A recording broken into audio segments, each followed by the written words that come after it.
आया मौसम राम का। जी हाँ, आपने सही सुना। अब कुछ ऐसा ही मौसम आ गया है देश में, क्योंकि 4 राज्यों में विधानसभा और 2019 में लोकसभा का चुनाव बहुत निकट है। ऐसे में अब लगता है कि अयोध्या में राम मंदिर बनकर ही रहेगा।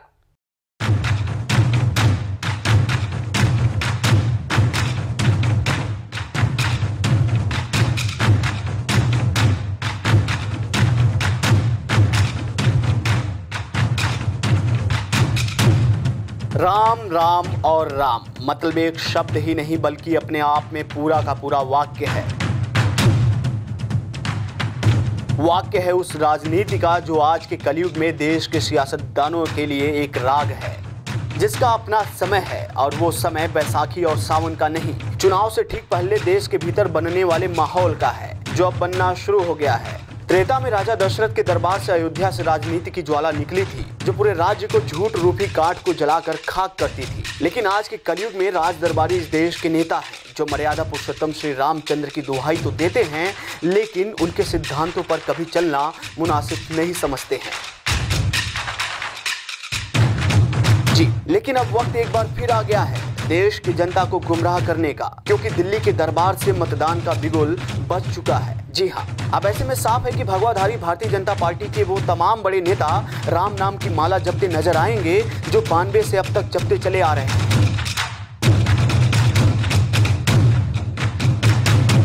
जी, अब आप इस जरा तस्वीर को देखिए कि छत्तीसगढ़ के सीएम रमन सिंह यूपी के सीएम योगी आदित्यनाथ का इस्तेकबाल कैसे कर रहे हैं। पहले माला पहनाई, फिर पैर छू लिया।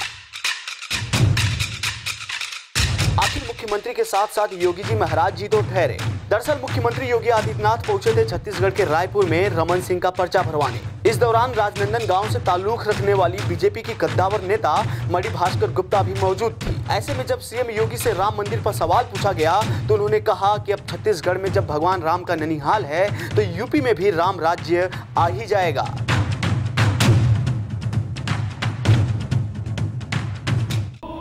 उत्तर प्रदेश के अंदर न केवल विकास और राम राज्य की स्थापना के उन सपनों को साकार करेगा, भगवान राम अयोध्या में भगवान राम का संकल्प तभी चरितार्थ होगा पहले वह ननिहाल से प्रारंभ हो। अब यहाँ पर गौर करने वाली बात यह है कि 2014 में जब विश्व हिंदू परिषद ने ट्रकों में भरकर अयोध्या में पत्थर ले जा रहे थे, तब अखिलेश सरकार ने 2 ट्रक के बाद तीसरा ट्रक जाने नहीं दिया था। और अब जब यूपी के सत्ता में योगी की सरकार है तो विश्व हिंदू परिषद ने 70 ट्रक पत्थर राम मंदिर के निर्माण के लिए अयोध्या में दस्तक दे रहा है।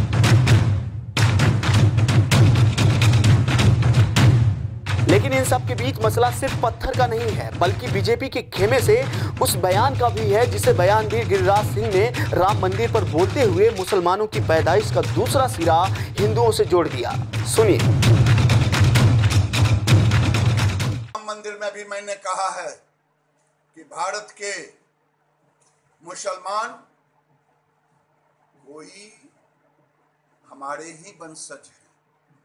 हम आज अगर धर्म परिवर्तन कर लेता, अगर आज हम धर्म मेरे भाई ने नहीं किया, 100 साल बाद 200 साल बाद मेरे बच्चों का पूर्वज, मेरे भाई के बच्चों का पूर्वज एक होंगे। इसलिए मुसलमान भाई जो भी भारत में हैं वो प्रभु श्री राम के वंशज हैं, वो मुगल के वंशज नहीं हैं।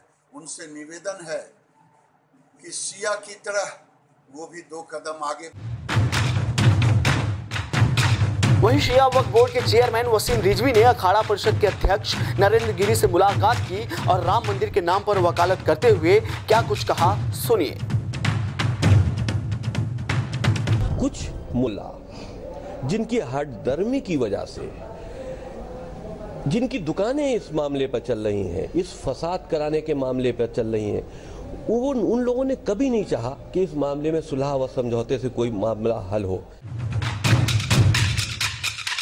कुल मिलाकर तस्वीर अब साफ है, क्योंकि राम मंदिर की आस अब पास है। 29 अक्टूबर से देश की सबसे बड़ी अदालत सुप्रीम कोर्ट में रोजाना सुनवाई होगी और देश की निगाहें कोर्ट के बहस पर होगी।